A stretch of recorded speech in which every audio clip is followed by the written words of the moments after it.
Toronto, Canadá, y 3 años después, Omar siente el llamado al pastorado.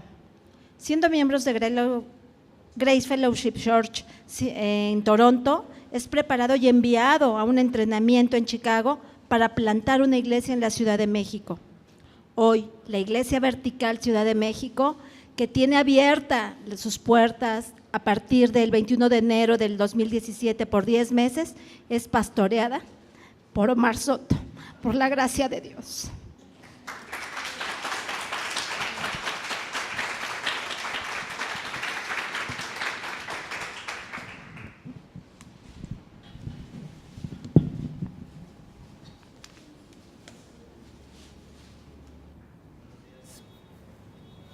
Buenos días, ¿me escuchan? Bien, déjenme acomodar aquí, perdónenme tantito. La canción pasada me hizo llorar. ¿Alguien tendrá un Kleenex que me regale? Gracias.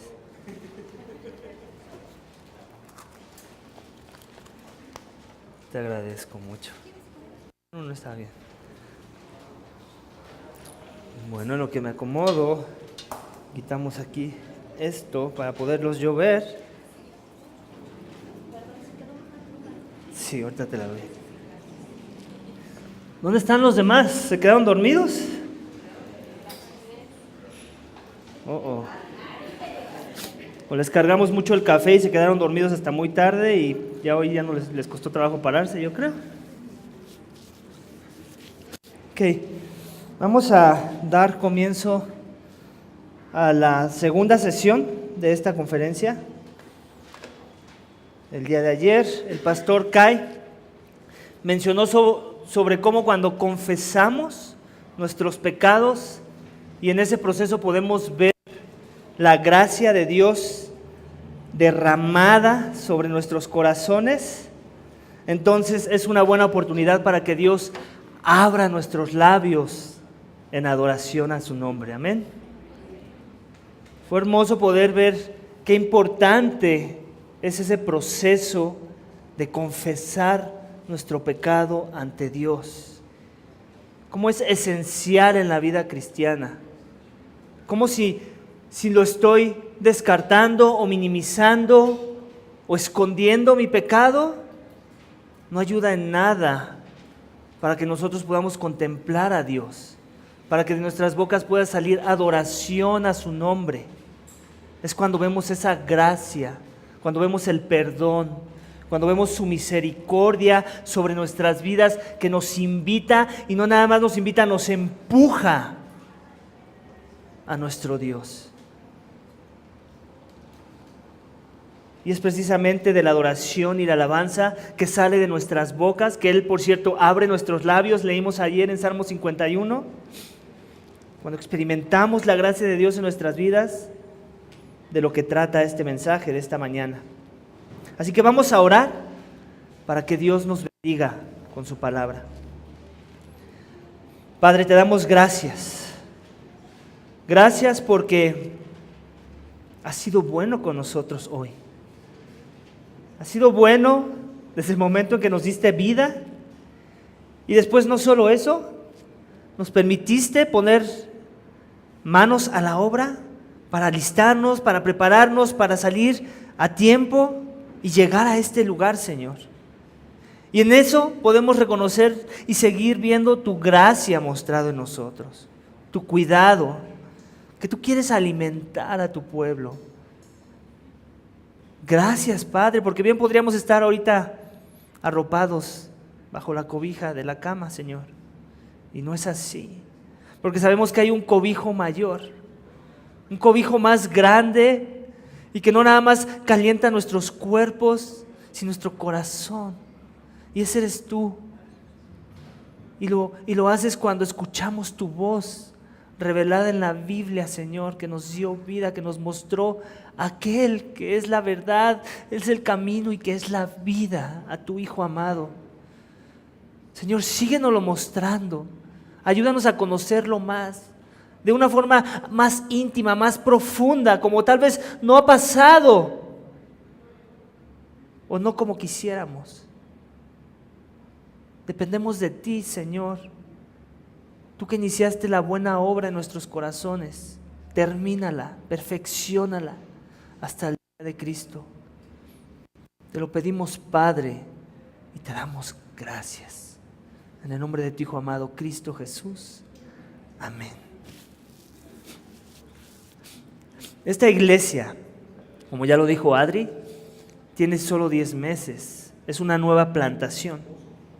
Y los meses previos al lanzamiento de la iglesia, esos meses que de alguna forma tampoco fueron nada fáciles, se trataba de buscar a ese grupo de personas que quisieran ser usadas de forma que solo Dios puede hacer en la vida de los hombres, y empezar a invitarlos a este proyecto de iglesia, esta visión de una plantación, de una iglesia sana en la Ciudad de México.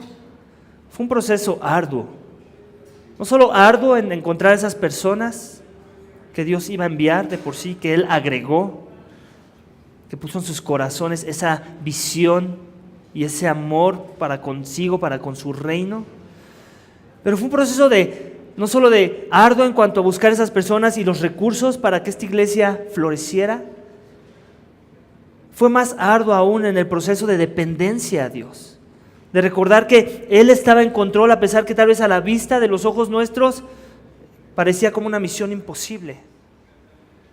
A los ojos humanos era difícil ver ciertas cuestiones o situaciones, aún de encontrar un local en donde pudiéramos congregarnos. Pero fue precisamente ese proceso de la oración el que nos sostuvo. Una oración genuina, una oración firme, una oración centrada en la Escritura. Y es precisamente este proceso que Dios usó para no plantar una iglesia, sino para conformar nuestros corazones a Él, para transformarnos primero a nosotros, de forma que el resultado final pudiera ser que ahora sí estábamos listos para recibir a otros y mostrarles la gracia y el amor de Dios a través de nuestras vidas, a través de lo que Él ya había empezado a hacer en nuestros corazones. Y fue precisamente este modelo de CATS que hablamos ayer, como comenzamos a orar. Y todo empezó con aprender nosotros a orar, comenzando con la confesión de nuestros pecados. Si queríamos una congregación auténtica que pudiera impactar a México con el Evangelio, tenía que empezar con ese proceso de reconocer que nosotros no éramos Dios,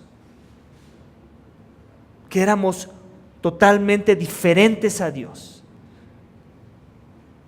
obviamente como seres y más específicamente en nuestro carácter. Nuestro carácter no refleja lo que Dios es, su santidad. Entonces teníamos que empezar con confesión en esa parte del proceso, del método que comenzamos a orar, el CATS. Y acto seguido, entonces sí, teníamos labios, adoración, alabanza que Dios ponía en nuestras bocas para poder alabarle a Él, adorarle a Él. Y es la segunda letra del acróstico del que vamos a estar hablando en esta conferencia, el CATS. Comenzando con confesión y después nos pasamos a la adoración como resultado de esa confesión. Una confesión que viene como un regalo y que nos ayudaba a directamente ir al trono de la gracia, no con una lista de requisiciones, sino para exaltar por medio de la alabanza el nombre de Dios. Una de las dificultades, les quiero confesar, que comúnmente nos encontrábamos como grupo núcleo en ese proceso, era que comúnmente mezclábamos la adoración con dar gracias a Dios por cosas que Él había hecho en nuestras vidas. Y quiero aclarar, no es que eso esté mal, ya que era parte al final también de la filosofía que usábamos para orar, venía después, era el siguiente punto. Sin embargo, el enfoque de esta sección de adoración a Dios era Él, era su persona, y no lo que había hecho como resultado de su carácter y su persona. Y nos costaba trabajo como que despegar esas dos partes. Aunque obviamente entendíamos que es muy difícil, ¿verdad?, separar a Dios de nuestras vidas y de los hechos y milagros que Él ya había hecho en nuestros corazones. Es precisamente por eso que comenzábamos en adoración y terminábamos agradeciéndole. Algo que es de mucha ayuda a recordar en esta sección de hablar a Dios en la oración, es recordar en la adoración, es escuchar los atributos de su persona. Eso era de mucha ayuda. Era como una agarradera de decir, me enfoco en los atributos de Dios para traerle adoración de mi boca, exaltando un atributo en particular con palabras. Entonces pensar en un atributo de lo que Él es, era esa agarradera para no yo moverme y brincar al agradecimiento, por ejemplo. El salmo que vamos a leer a continuación comienza y termina con la palabra aleluya, la cual es una abreviación de la palabra alabado sea el Señor. Aleluya. Lo que nos lleva a concluir, sin necesidad de leer todo el sermón, que es el salmo, que son 10 versículos, que el salmo se trata de eso, de alabar a Dios, ya que inicia y cierra con esa declaración. Este salmo es el primero de un grupo de 5 salmos con los que termina el Salterio. Los últimos 5 salmos del Salterio, de 150 salmos que compone el libro de los Salmos, este es el primero que inicia con esa invitación. Y no solamente una invitación, es una declaración. Y no es solamente una declaración, es un mandamiento de alabarle, porque Él es digno, porque Él nos creó, porque Él ha obrado de forma que ningún hombre ha podido hacer. Él ha transformado corazones. Entonces el enfoque de esta adoración al final del libro de los Salmos es precisamente eso. Enfocarnos en su gloria, en exaltarlo a Él por lo que Él es. En el Salmo veremos cosas que Dios hace que definitivamente nos revelan quién es Él, para el propósito de entender esta parte de la oración en adoración. Nos vamos a enfocar en el atributo que nos revela la acción de lo que Dios hizo según el texto que vamos a leer. Y quiero que sea el atributo de su persona lo que permee mi mente, ya que cuando nos enfocamos en ese atributo, este nos va a ayudar a adorar a Dios en una relación de oración, sin caer en la tentación de mezclar esa adoración con mi agradecimiento. Otra vez, con todo y que eso no esté mal, no es pecado, pero no es el propósito de esta sección. El título de mi sermón es este y lo tienen en sus pantallas y en sus boletines si es que les dieron uno. Alaba a Dios confiado en que solo Él salva. Mi sermón tiene 3 puntos. El primero de ellos nos va a ayudar a direccionar nuestra adoración a la persona correcta. El segundo nos va a ayudar a, como resultado, una vez que hemos direccionado esa adoración a la persona correcta, poner nuestra esperanza en esa persona. Y el último nos va a ayudar a reconocer los atributos de esa persona cuando vemos lo que hace para mostrarnos su carácter, para mostrarnos su grandeza. Entonces son 3 puntos sencillos. Pongamos nuestros ojos nuevamente en las Escrituras para ver a Dios en el primero de estos puntos. Versículo 1, aleluya, oh alma mía, alaba al Señor. Aleluya, alma mía, alaba al Señor. Lo que llama la atención, hermanos, hermanas, de este pasaje es la forma en la que el salmista construye esta frase de exhortación para alabar a Dios, ya que hace alusión a la idea de que está animando a su propia alma a alabar a Dios, como hablando en segunda persona, como saliéndose de su cuerpo y diciéndole a su cuerpo, alaba a Dios, alma mía, alábalo. Como diciendo, es como por ejemplo cuando estás corriendo una carrera, ¿les ha pasado? Están corriendo una carrera, están compitiendo y ya están en la recta final, pero ya están como para tirar la toalla y se hablan a ustedes mismos, échale ganas, tienes que acabar esto. Como si estuviéramos locos, ¿cierto? Nos hablamos y nos animamos a nosotros mismos porque sabemos que es importante acabar esa carrera. Y así el salmista aquí, con esa declaración, él se está animando. a obedecer ese mandamiento de alabar a Dios, porque sabe que no es fácil, porque sabe que hay dificultades en el proceso, que hay cansancio, que hay tentación. De la misma forma, aquí el salmista está animando a su propia alma a hacer lo que es adecuado con respecto a la persona de Dios. Primero dice la frase aleluya, que la abreviación ya la dijimos, es alabado sea el Señor. Y después invitando a su propio ser a obedecer esta frase. Acto seguido, versículo 2. Alabaré al Señor mientras yo viva. Cantaré alabanzas a mi Dios mientras yo exista. Está diciendo lo mismo. Es una repetición de palabras. Similar a lo que pasa cuando dices frases como, mientras yo viva, nunca voy a permitir esto o aquello. Como poniéndote a ti mismo en una posición determinante de saber que no vas a permitir que pase algún otro evento o suceso que te impida lograr eso en tu vida. Determinante. El salmista aquí en este mensaje sigue reforzando la idea de la invitación previa que él hizo a su alma. Como diciendo a su alma, mientras yo tenga respiro en esta tierra, mientras existas, alma, alaba al Señor. El salmista está invitando a su alma a hacer lo que es adecuado hacer con respecto a la persona de Dios, lo que es correcto. Y lo va a contrastar con el hecho de lo que no es adecuado hacer. Ahora vamos a ver un contraste.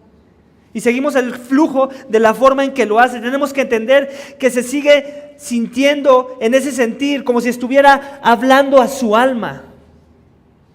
Es ese mismo sentir. Está exhortando a su alma a no ser así. Y en esa exhortación le da una advertencia. La advertencia sirve como un contraste a la alabanza de lo que Dios es digno que emane de mi alma. Y el contraste es puesto ante nuestros ojos para que podamos distinguir lo que no es correcto y no es adecuado para nuestra alma, que no traerá como resultado adoración a Dios. Un contraste.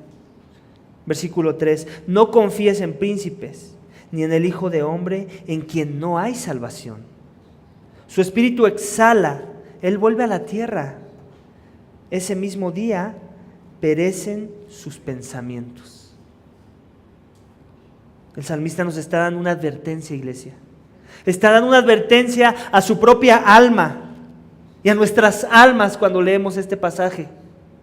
El salmista sabe de la inclinación pecaminosa de mi corazón, del corazón del hombre, al querer poner su confianza en otras cosas que no es Dios. Él es muy consciente de eso. Él sabe que muchas de las veces ponemos nuestra confianza en cosas materiales, ¿cierto? Y tú vas a decir, pero pastor, aquí no está hablando de cosas materiales, está hablando de hombres. Sí, pero tú no puedes despegar las cosas materiales de los hombres, porque ellos son los que las poseen. Ponemos nuestra confianza en cosas que poseemos, que adquirimos, en títulos, en posesiones, en dinero. Él quiere advertirnos de ese engaño, de esa necedad que comúnmente caemos.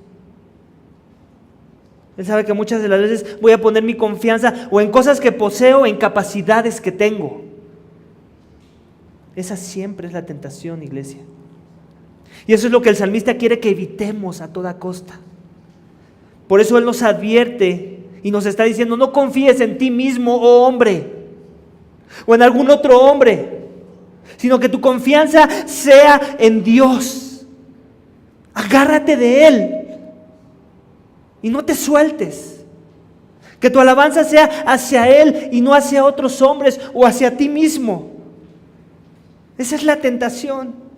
Él sabe que la tentación siempre será querer llevar el peso de nuestras cargas sobre nosotros, sobre nuestros propios hombros, confiando en nosotros mismos para obtener el resultado esperado.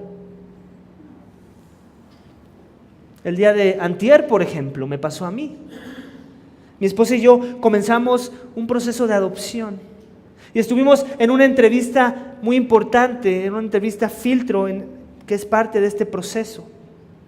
Y después de la entrevista te dan una retroalimentación, como una evaluación, que no es definitiva, pero sí es para que te vayas haciendo a la idea, si van a ser idóneos o no para que se les otorgue un niño en adopción. Y la evaluación salió negativa. Y previo a la entrevista, mi esposa y yo habíamos orado al Señor: Señor, nosotros no estamos haciendo esto para nada, en beneficio nuestro, así que dejamos esto en tu control, que sea tu voluntad.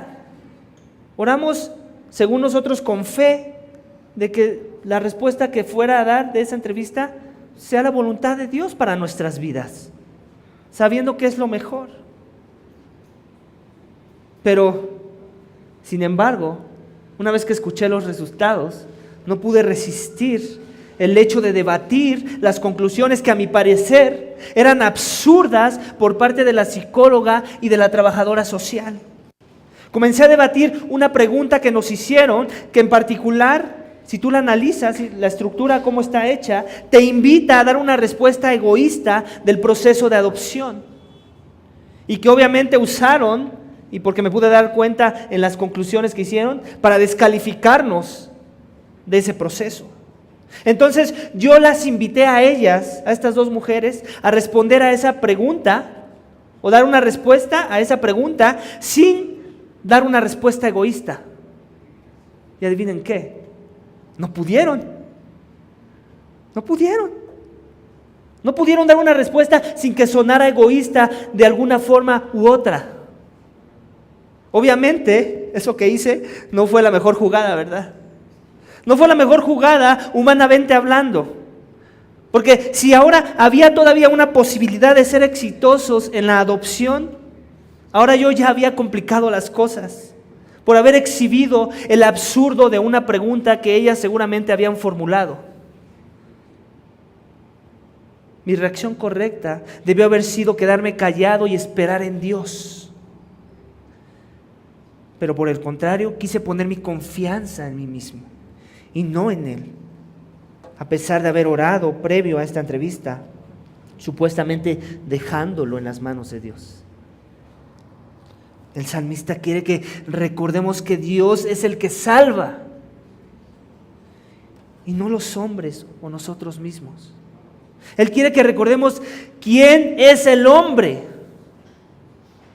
que el hombre es creado, que el hombre en esta tierra tiene un inicio y tendrá un fin, que el respiro de cada uno de nosotros algún día terminará porque somos finitos.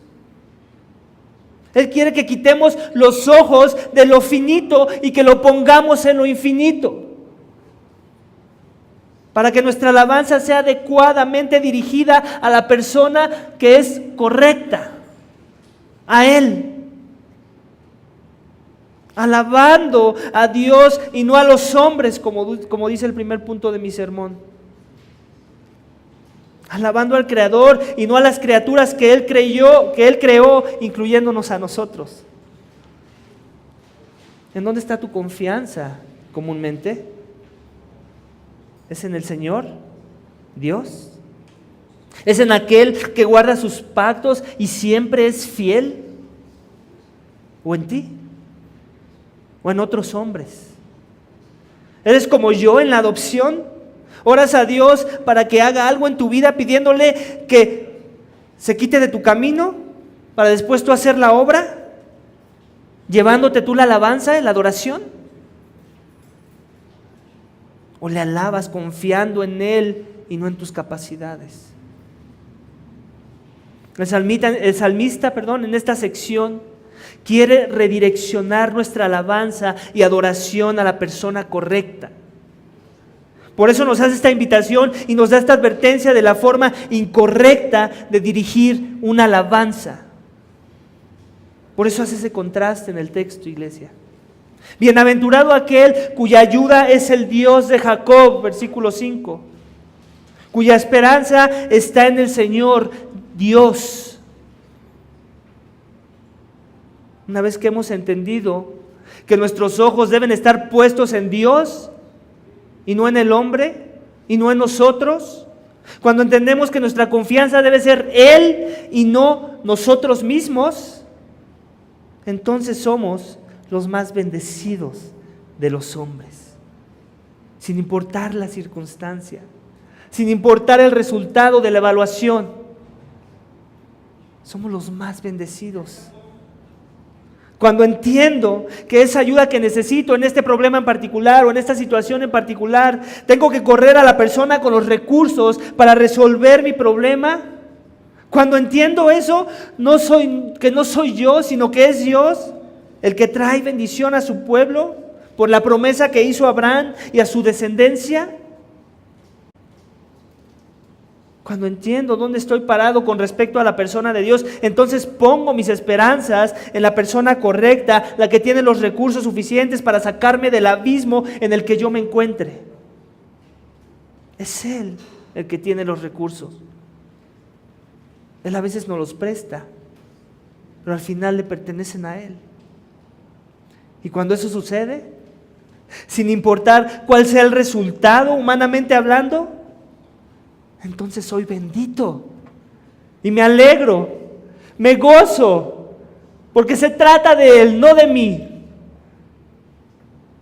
Que no importa si me dan un niño en adopción o no, entonces soy bendito, porque mi confianza nunca estuvo en el sistema de adopción, nunca estuvo en los hombres, sino en el Dios soberano que está en control de todo sistema, incluyendo el de adopción. Cuando entiendo eso, entonces también entiendo que no importa cuál sea el resultado, eso es lo mejor para mí y para mi familia. Porque vino de mi Señor y Él siempre está a favor de la descendencia de Abraham. Nunca en contra de nosotros. Eso me ayuda a recordar que todas las cosas que me suceden son para bien, para aquellos que andan de acuerdo a sus propósitos. Como dice Romanos capítulo 8. También hay otro versículo en la Biblia, Jeremías 17:5, que dice que maldito el hombre que confía en el hombre. No bendito, maldito el hombre que confía en el hombre. ¿Qué está diciendo? ¿Que no debemos de confiar en los hombres? No está diciendo eso. Obviamente no está diciendo eso. Obviamente el texto no está diciendo, por ejemplo, que mis 3 hijos no deben de confiar en mí, en su padre. Pero sí está diciendo que malditos mis 3 hijos si están esperando de mí lo que deben estar esperando de Dios. Es ahí cuando aplica ese versículo. Cuando estoy anteponiendo a un hombre con la esperanza de que un hombre me dé lo que solo Dios me puede dar. Es por eso que es bienaventurado o bendito el que espera en Dios, como lo hizo Jacob. Por ejemplo, como cuando él luchó con Dios, ¿recuerdan el pasaje? Él luchó con Dios para que Él le bendijera, para que le trajera bendición a su vida. Y no lo dejó ir hasta que eso sucediera, dice el texto. Pues él sabía que la bendición que Dios da es la bendición que vale. Es la mejor bendición. Que si no recibía otra bendición en la vida, pero la de Dios, entonces ha recibido toda bendición. Porque la bendición vino no de cualquier hombre, vino de Dios, de su Creador, de su Señor, de su Salvador. No era una bendición vana. Por eso luchó, por eso se aferró, por eso no lo soltó. ¿Cómo andamos, iglesia, con las bendiciones? ¿En dónde estamos buscando la bendición? ¿En nosotros mismos? ¿En nuestros placeres? ¿En nuestros deleites? ¿En nuestros títulos, nuestras posesiones, nuestros allegados? ¿Quién conozco, quién no conozco? ¿Quién es de influencia, quién no es de influencia? Versículo 6. Que hizo los cielos y la tierra, el mar y todo lo que en ellos hay, que guarda la verdad para siempre, que hace justicia a los oprimidos y da pan a los hambrientos.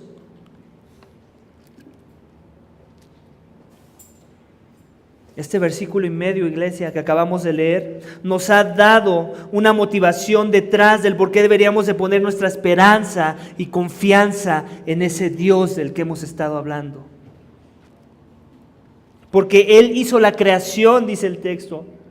No solo somos parte de esta creación, Él nos creó y sostiene al universo. Nosotros solo somos una pequeña partícula de ese universo, diminuta. Él guarda la verdad y sus preceptos para siempre, por la eternidad, pues Él es eterno. Nosotros no. Nosotros tenemos principio, tenemos fin y no siempre guardamos la verdad.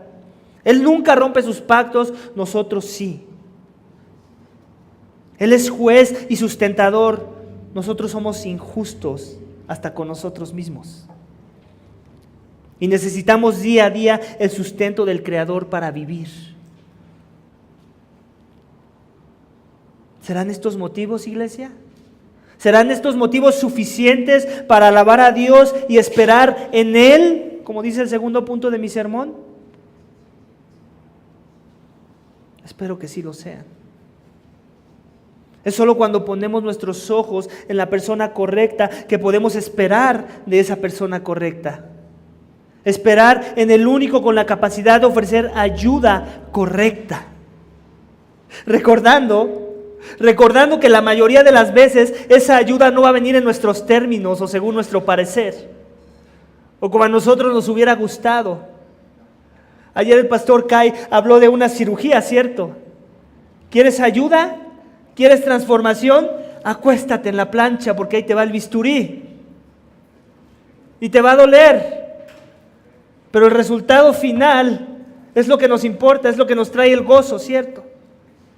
Es ahí donde está la esperanza, de saber que el cirujano es Dios y no un hombre. Y es cuando entendemos eso, que se nos facilita poner nuestra esperanza en Él, nuestra confianza en Él, buscar ayuda en Él y no en nosotros, o en nuestras capacidades, o en nuestros dones, o en otros hombres, o en nuestros recursos, sino en Dios. Amén. Versículo 7b. El Señor pone en libertad a los cautivos, el Señor abre los ojos a los ciegos, el Señor levanta a los caídos, el Señor ama a los justos, el Señor protege a los extranjeros, sostiene al huérfano y a la viuda, pero trastorna el camino de los impíos. Iglesia, parte de lo que nos va a ayudar a alabar a Dios confiados de poner nuestra esperanza solo en Él es cuando reconocemos su grandeza. Cuando reconocemos su carácter ante diferentes circunstancias. Cuando vemos cómo cada una de sus obras están directamente conectadas con un atributo de lo que es su persona. Cuando reconocemos que Él es el único que trae libertad a los hombres de una cautividad en la que nos encontrábamos por causa de nuestro pecado. Una cautividad de estar atados al reino de las tinieblas. No una cautividad de cadenas o de grilletes o de barrotes, sino de estar en un reino que lo domina las tinieblas y que influencia nuestros corazones. Una cautividad de la que nosotros mismos no nos podemos rescatar. Ni poder humano alguno nos puede rescatar. El pecado que mora en el corazón del hombre no puede ser erradicado por métodos de hombre, por psicología o con fuerzas humanas. El tipo de cirugía que nuestros corazones necesitan para librarnos de las tinieblas del pecado solo lo puede realizar ese cirujano que tiene manos divinas. Y un procedimiento de cambiar totalmente el corazón enfermo, no nada más de arreglarlo. Trasplante de corazón. No necesitamos un corazón ahí que le destapen las arterias con algún método, que se vea bien, que lo pintemos bonito para que se vea con vida. No una falsa transformación como la que ofrece el mundo. un trasplante de corazón, de cambiar un corazón de piedra que no palpita, que no tiene afecciones hacia su Dios, hacia su Creador, que no es confiado de su Creador como para poner toda esperanza en Él, por un nuevo corazón que comienza a ejercitar esos nuevos deseos hacia su Dios. Ese tipo de cambio es el tipo de cambio y el tipo de cirujano que necesitamos para liberarnos de las tinieblas del pecado, y solo lo puede realizar esas manos. Ya que la cautividad en la que se encuentra nuestro corazón previo a esa cirugía no tiene nada que ver con cadenas, como ya lo dije, o con barrotes. Tiene que ver con afecciones del corazón que son opuestas a las afecciones de Dios. Esa cautividad estamos hablando. Y la única forma que Dios vio para sacarnos de esa cautividad era enviarnos un Redentor a morir por nuestros pecados, llevando consigo la muerte de cruz y toda podredumbre de pecado que había en nuestros corazones, para pagar el castigo justo por ese pecado, por las rebeliones cometidas ante un Dios santo, como cantábamos hace rato. Solo Él es santo. Ante un Dios que esperaba que pusiéramos nuestra confianza en Él, nuestra esperanza en Él, y contra quien hicimos lo opuesto, totalmente lo opuesto, confiando en nosotros mismos, en nuestras posesiones, en nuestros deseos, en nuestra esperanza, en las cosas creadas en vez del Creador. Eso somos nosotros, iglesia. Dios tuvo que enviar a su Hijo, a Jesús, el medio por el cual traería rescate divino a nuestras almas, para así remover la paga del pecado, que es la muerte, para que Él muriera en nuestro lugar, llevando nuestra iniquidad, cuando fue clavado en esa cruz, y comprando así nuestras almas a precio de sangre. Él nos lavó con hisopo, como diría el versículo del Salmo 51 que escuchamos ayer, pasándonos así a un nuevo dominio, ¿cierto? Un dominio eterno, pero no en las tinieblas más, un reino de luz, donde ahora Él reina en nuestros corazones, donde ahora Él trae vida a nuestros corazones. Ahora nuestros corazones pueden radiar la gloria de lo que Él es, de la cirugía que Él llevó a cabo. La cautividad de la que habla el salmista en este salmo seguramente es una alusión a la cautividad de Israel en Egipto. Pero nosotros sabemos que eso solo era la sombra de una cautividad más severa en los corazones de los hombres, de la cual solo Dios tiene los recursos para salvarnos, y lo ha hecho por medio de la muerte y la resurrección de su Hijo Jesucristo. ¿Lo crees? ¿Crees que estás en esa cautividad sin Cristo? ¿Crees que ese es el único medio y recurso que te puede rescatar de esa cautividad? Si aún no le conoces, ¿sabes cómo es fácil determinarlo? ¿Cuán tan a menudo pones en práctica en dónde pones tu esperanza? Tiene que ver con la práctica de en dónde estoy poniendo mi esperanza, mi confianza, de dónde estoy buscando ayuda ante la adversidad o la aflicción, si entiendo que Él me rescató de esa captividad. De forma que el atributo a resaltar en esta hazaña en nuestras mentes es el atributo del carácter de Dios que podemos ver reflejado en el pasaje, de que Él es redentor. Cuando entendemos que Él es redentor, cuando reconocemos ese atributo, es que podemos adorarle de la forma que Él espera. Es cuando experimentamos ese atributo de forma personal, que lo que saldrá de nuestras bocas será la alabanza y la adoración que son adecuadas y dignas de ser pronunciadas hacia la persona de Dios.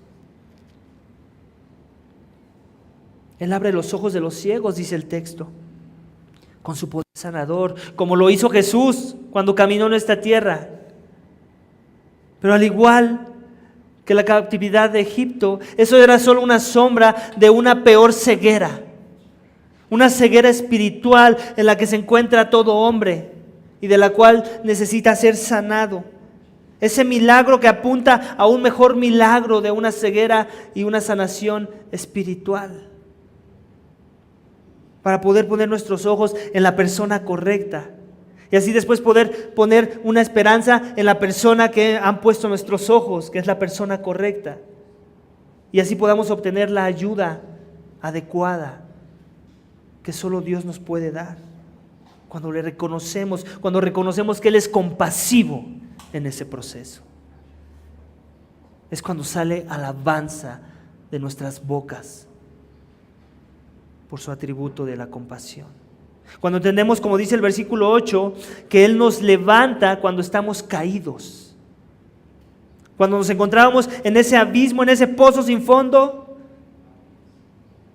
Ese pozo sin fondo en el que nos encontrábamos cuando no teníamos esperanza. De que no nos podíamos sacar nosotros mismos. Ni nada creado nos podía ayudar. Sino que necesitábamos las manos de ese Creador.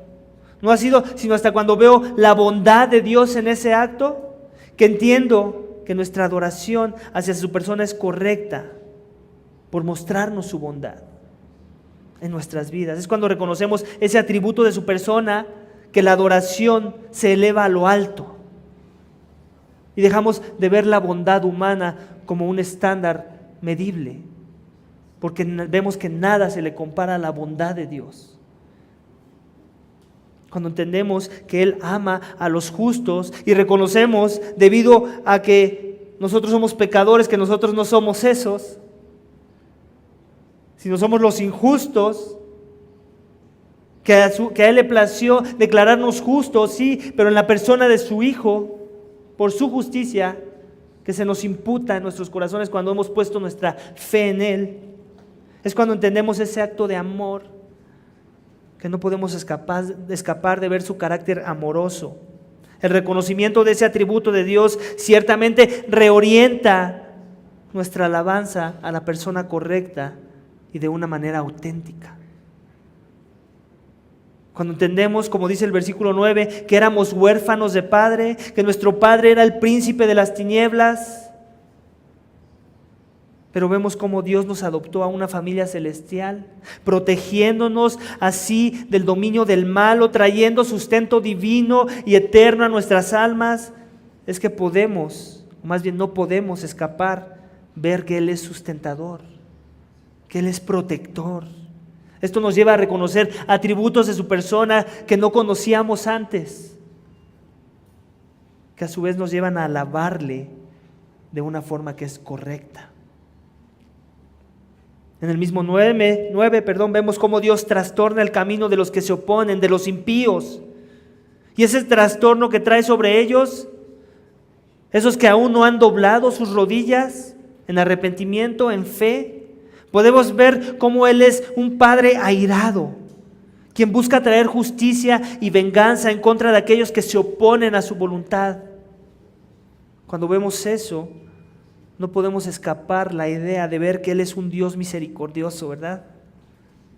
Es un Dios misericordioso porque no nos ha dado el castigo que merecíamos, porque tampoco nosotros buscábamos su voluntad. Éramos opositores de su carácter y de su voluntad. Pero al mismo tiempo vemos ese atributo de justo, dándole a los que confiaron en el camino que Él propuso para salvación, no un castigo. Así que Él fue justo, porque la justicia cayó sobre el Hijo, no sobre nosotros. Un castigo que últimamente encontrará todo hombre y mujer que no se arrepienta y crea en esta vida, con un destino eterno nada agradable, el infierno mismo, donde experimentarán el trastorno eterno, donde es el llorar y el crujir de dientes, como dicen otros textos de la palabra de Dios. Cuando reconocemos sus atributos, siempre seremos tentados a agradecerle, y no que sea una mala tentación, pues eso debería ser una respuesta al ver su obrar en nuestras vidas, ¿cierto? Pero más allá de solo agradecerle, como resultado de identificar correctamente lo que le caracteriza a su persona, vamos a poder alabar a Dios de la forma que Él espera ser alabado y adorado con nuestras bocas, con nuestras mentes, expresando palabras de nuestras bocas que son adecuadas y que reflejan la exaltación de su carácter y la correcta percepción de su persona, que dará como resultado darle alabanza con nuestras almas. Por eso la importancia de reconocerle. Alabad a Dios y reconocerle, como dice el último punto de mi sermón. El Señor reinará para siempre. Tu Dios, oh Sión, por todas las generaciones. Aleluya. Este último versículo nos enseña un atributo característico de la persona de Dios, que de alguna forma es el atributo que resalta su deidad, que Él es eterno, por consiguiente soberano, por consiguiente creador, rey. Cuando yo entiendo y reconozco aspectos de la persona de Dios, entonces puedo descansar en Él. Me puedo arrojar a Él, sabiendo que Él me sostendrá, que Él tiene control de mi vida. Puedo arrojar mis cargas en la oración, sabiendo que Dios no ha dejado de cumplir sus propósitos en las vidas de los hombres por generaciones. Y que yo soy solamente una generación de tantas que ha habido. Y que no va a pasar por desapercibido esta generación. No seremos la excepción.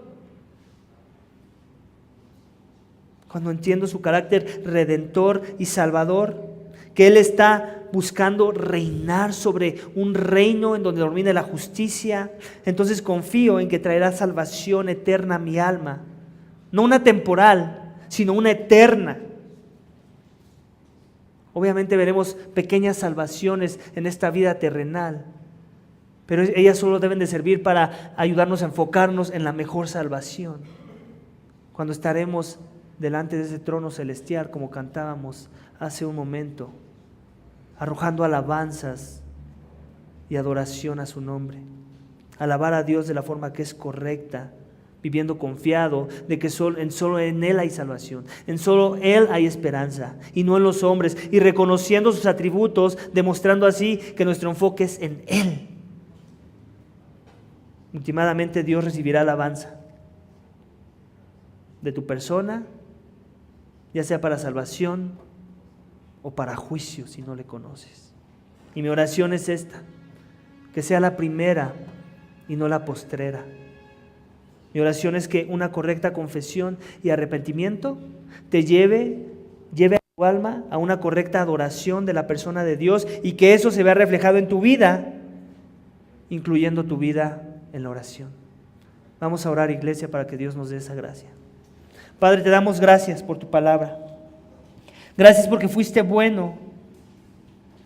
Fuiste bueno en revelarla hoy, esta mañana, y recordarnos la importancia de alabar tu nombre, de reconocer tus atributos, por recordarnos que todo se trata de ti, que tú eres el centro, que tú eres el que está sentado en el trono y no nosotros. Perdónanos cuando te hemos bajado del trono, aún como creyentes, aún cuando decimos que tú eres soberano sobre nuestras vidas. Perdónanos porque sabemos que hay momentos como cuando queremos hacer una adopción, o hay momentos cuando queremos hacer otras cosas que a nuestros ojos son buenas,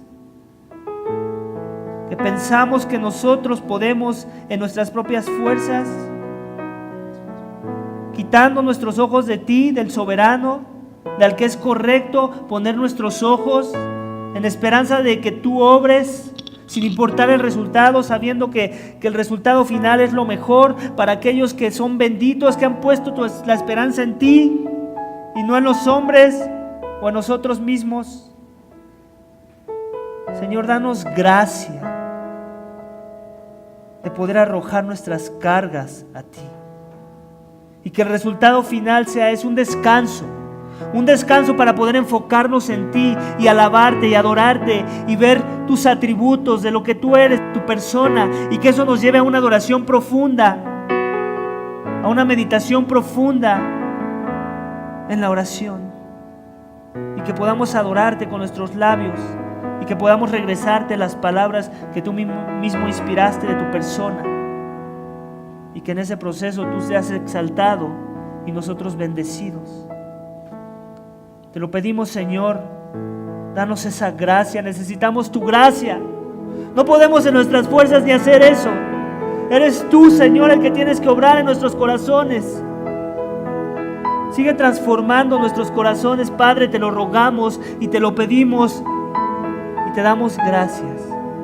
En el nombre de tu Hijo amado, Cristo Jesús.